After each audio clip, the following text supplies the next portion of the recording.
नमो अरिहन्ताणं नमो ताणं नमो अरिहन्ताणं। निर्ग्रंथ प्रवचन अध्याय 7 धर्म निरूपण की आज हम प्रथम गाथा का विवेचन कर रहे हैं। श्री भगवानुवास महवे पंच अणु वहे ये सहेव पंचा सब संवरे ये विरतिंगिये सामण्यं लवावसखी समणते वेमी। अन्व्यार्थ हे इंद्रभूति, यह जिन शासन में रसामणियमी चारित्र पालन करने में पन्ने बुद्धिमान और लवावसखी कर्म जोड़ने में समर्थ ऐसे समणी साधु पंच पांच में वे महाव्रत ये और अणुवय पांच अणुव्रत यह और कहे वैसे ही पंचा सब संवरे ये पांच आश्रव और संवर रूप वृत्तिंग वृत्ति को ती भेमी कहती हूँ या कहता हूँ।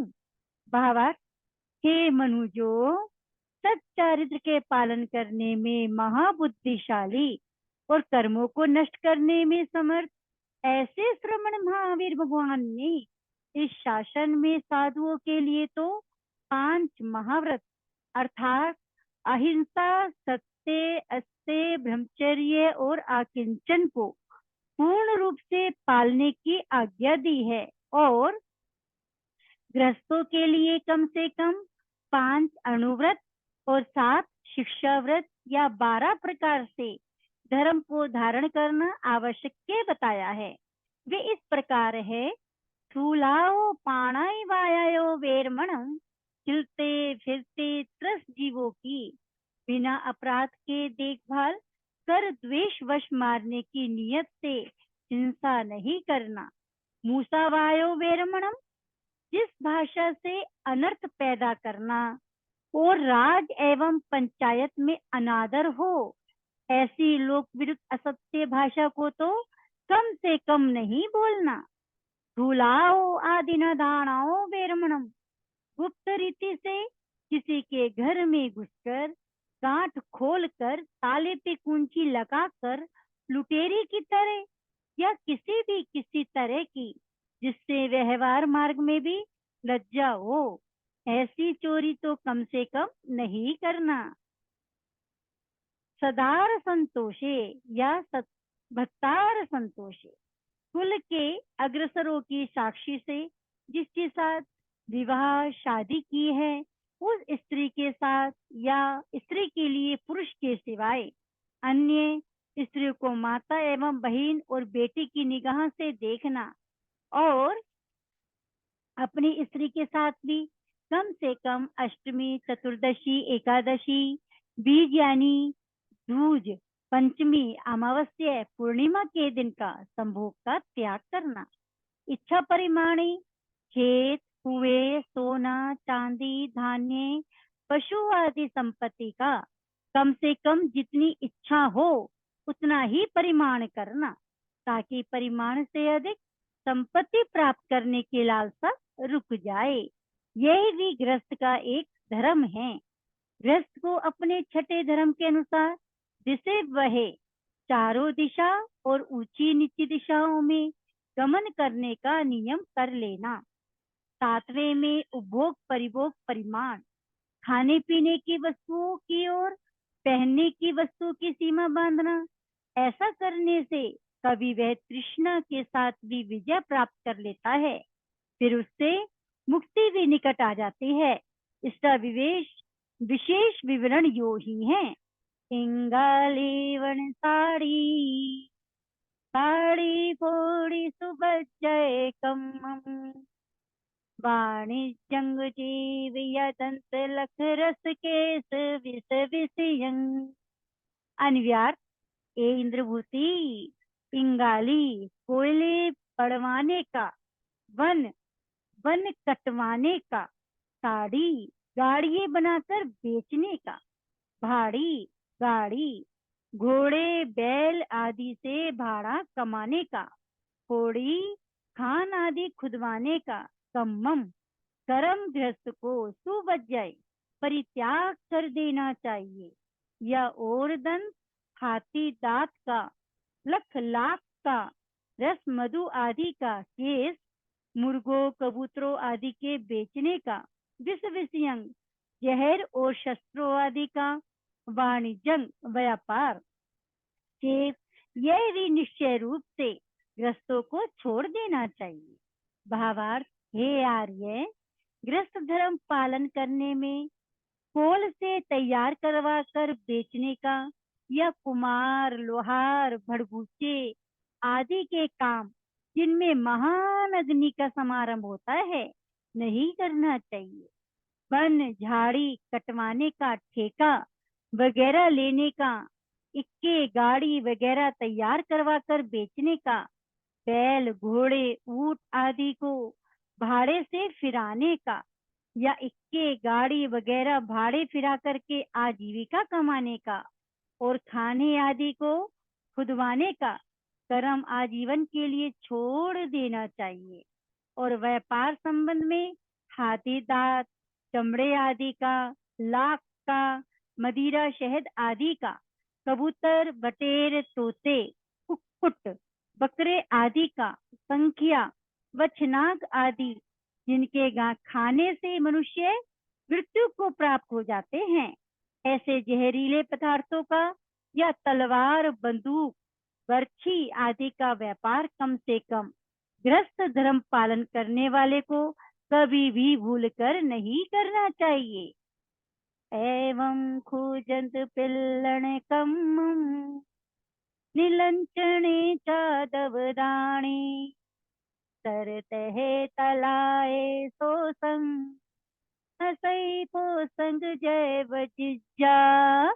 अनिव्यार्थ, इंद्रभूति एवं इस प्रकार खो निश्चय करके जनपिल्लण यंत्रों के द्वारा प्राणियों को बाधा पहुंचे ऐसा चाओर निलंचनम अंडकोश फुड़वाने का, दबदानम दावानल लगाने का, तर देहे तलाए सोसंग तर त्रेहे तालाब की पाल फोड़ने का, चाओर असई पोषण दासी वेश्यादि के पोषण का, कम्मम करम वज्जिज्जा छोड़ देना चाहिए। भावार्थ, हे गौतम, ऐसे कई प्रकार के यंत्र होते हैं कि जिनके द्वारा पंचेंद्रियों के अवयवों का छेदन भेदन होता है अथवा यंत्रादिकों के बनाने से प्राणियों को पीड़ा हो आदि ऐसे यंत्र संबंधी बंधों का गृहस्थ धर्म पालन कर नपुंसक अर्थात खस्सी करने का, दावानल सुलगाने का, बिना खोदी हुई जगह पर पानी भरा हुआ हो ऐसा कर एवं जहाँ खूब पानी भरा हुआ हो ऐसा तालाब कुआं भावड़ी आदि जिसके द्वारा बहुत से जीव पानी पीकर अपनी तृषा यानी प्यास बुझाते हैं, उनकी पाल फोड़कर पानी निकाल देने का, दासी वेश्या आदि को व्यभिचार के निमित्त रखना या चूहों को मारने के लिए बिल्ली आदि का पोषण करना आदि कर्म गृहस्थी को जीवन भर के लिए छोड़ देना ही सच्चा गृहस्थ धर्म है। गृहस्थ का 8वां धर्म अनदंड वैरमणम हिंसक विचारों अनर्थकारी बातों आदि का परित्याग करना है। गृहस्थ का 9वां धर्म यह है कि समायम दिन भर में कम से कम एक अंतर्मुहूर्त यानी 48 मिनट तो ऐसा बितावे कि संसार से बिल्कुल ही विरक्त होकर उस समय वे आत्मिक गुणों का चिंतन कर सके। गृहस्थ का 10वां धर्म है देशाक कस्यं दास्यं जिन पदार्थों की छूट रखी है उनका फिर भी त्याग करना और निर्धारित समय के लिए संसारिक झंझटों से पृथक रहना। 11वां धर्म है पोसहोपवासे कम से कम महीने भर में प्रत्येक अष्टमी चतुर्दशी पूर्णिमा और अमावस्या को पोषण करे अर्थात इन दिनों में वे संपूर्ण सांसारिक झंझटों को छोड़कर अहोरात्रि आध्यात्मिक विचारों का मनन किया करें। और 12वां गृहस्थ धर्म यह है कि अति हिंसे अस्त विभागे अपने घर आए हुए अतिथि का सत्कार कर उन्हें भोजन आदि ग्रहण करावे। इस प्रकार गृहस्थ को अपने गृहस्थ धर्म का पालन करते रहना चाहिए। यदि इस प्रकार गृहस्थ का धर्म पालन करते हुए कोई उत्तीर्ण हो जाए और फिर आगे बढ़ना चाहे तो इस प्रकार प्रतिमा धारण कर गृहस्थ जीवन को सुशोभित करें। आज हमने देखा कि दो साधन हैं, एक तो साधु धर्म, एक होता है गृहस्थ धर्म। साधु जीवन के अंदर 5 महाव्रतों का पालन किया जाता है, उसमें कोई छूट नहीं होती। किंतु गृहस्थ धर्म के लिए 12 प्रकार का हमारे व्रत बताए हैं, जिसमें 5 अणुव्रत, शिक्षा व्रत, और इस तरह से हम अपने गृहस्थ धर्म को कैसे मजबूत कर सकते हैं, इसे परिपक्व हो जाएं तो आगे हम दर्शन प्रतिमाएं आदि ग्रहण कर सकते हैं। इसका विवेचन भी हम इस प्रकार करते हैं। संसण वैसा माइये कोस पड़ी माया मम अचित्ते आरंभे सहु दिठ बजाए समन भुए ये। आने व्यार ये इंद्रभूति दंसन वे समाय दर्शन व्रत सामायिक पड़िमा यह और पोसह पोषद यह और पड़िमा 5वीं में 5 बातों का परित्याग वह करे। हम ब्रह्मचर्य पाले अचित्ते सचित का भोजन ना करे। आरंभ आरंभ त्यागे पेश दूसरों से आरंभ करवाने का त्याग करे। उत्थित वजह और अपने लिए बनाए हुए भोजन का परित्याग करना। या और 9वीं पड़िमा में समन हुए साधु के समान व्रति को पालना। भावार्थ, हे गौतम, गृहस्थ धर्म की ऊंची पायदान पर चढ़ने की विधि इस प्रकार है। पहले अपनी श्रद्धा की ओर दृष्टिपात करके वह देख ले कि मेरी श्रद्धा में कोई भ्रम तो नहीं है। इस तरह लगातार 1 महीने तक श्रद्धा के विषय में ध्यान पूर्वक अभ्यास करता रहे। फिर उसके बाद 2 महीने तक पहले लिए वे व्रतों को निर्मल रूप से पालने का अभ्यास वह करे। तीसरी पड़िमा में 3 मास तक यह अभ्यास करे कि किसी भी जीव पर राग द्वेष के भावों को वह ना आने दे, अर्थात इस प्रकार अपना हृदय सामायिक में बना ले। चौथी प्रतिमा में 4 महीने में 6-6 के हिसाब से पोषण करें। 5वीं प्रतिमा में 5 महीने तक इन 5 महाव्रतों का, इन 5 बातों का अभ्यास करें। पहला, पोषण में ध्यान करें। श्रृंगार के निमित्त स्नान का करना करें। तीसरा, रात्रि भोजन न करें।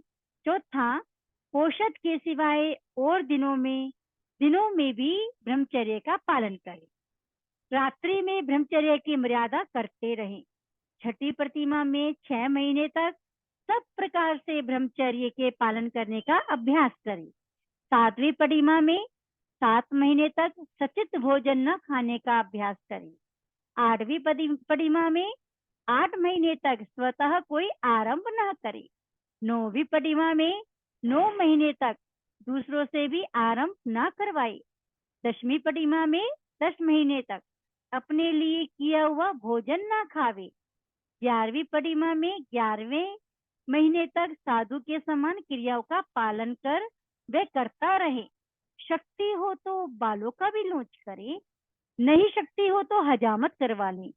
खुली डंडी का रजोहरण बगल में रखे, मुंह पर मुपत्ती बंधी हुई रखे और 42 दोषों को टालकर अपने ज्ञाति वालों के यहाँ से भोजन लावें। इस प्रकार उत्तरोत्तर गुण बढ़ाते हुए प्रथम पड़िमा में एकांतर तप करे और दूसरी पड़िमा में 2 महीने तक बेले बेले पारना करे। इसी तरह 11वीं पड़िमा में 11 महीने तक 11-11 उपवास करता रहे, अर्थात 1 दिन भोजन करे, फिर 11 उपवास करे, फिर 1 दिन भोजन करे, जो लगातार 11 महीने तक 11 का पारणा करें।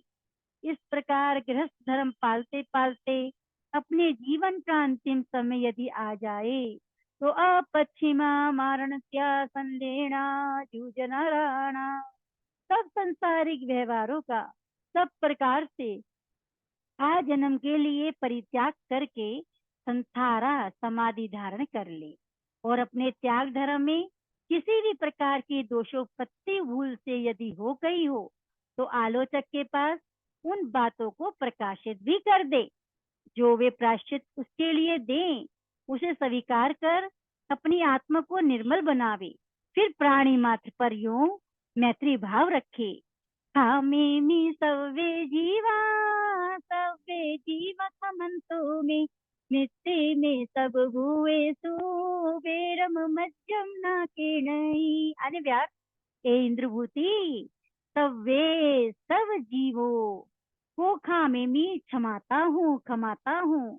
मैं मुझे सव्वे सब जीवा जीव खमंतु क्षमा करें। सब भूएसु प्राणी मात्र में मैं मेरी मित्ती मैत्री भावना है कि नहीं, किसी के साथ भी मज्जम मेरा वैर नहीं है। भावार्थ, ए गौतम, उत्तम पुरुष जो होता है वे सदे वसुदेव कुटुंबकम जैसी भावना रखता हुआ वाचा के द्वारा भी जो ये बोलेगा कि सब ही जीव, क्या छोटे हैं बड़े हैं, उनसे क्षमा याचना करते हैं, अतः वे सब अपराध को क्षमा करे, चाहे जिस जाति में कुल का हो। उन सबों में मेरी मैत्री भावना है, भले ही वे मेरे अपराधी क्यों ना हो, तथापि उन जीवों के साथ मेरा किसी भी प्रकार वैर विरोध नहीं है। बस उसके लिए फिर मुक्ति कुछ भी दूर नहीं है। जय गुरुदेव, जय महावीर, जय प्रेम से सभी जी मुझे क्षमा करें, और मेरे मन वचन काया के द्वारा जो भी गलती अपराध हुआ हो, तो उसकी मैं क्षमा याचना मांगती हूँ। गुरुवर श्री रविंद्र मुनि जी महाराज की जय। दिव्य साधिका मंगुलनी मैया श्री लक्ष्मी जी महाराज की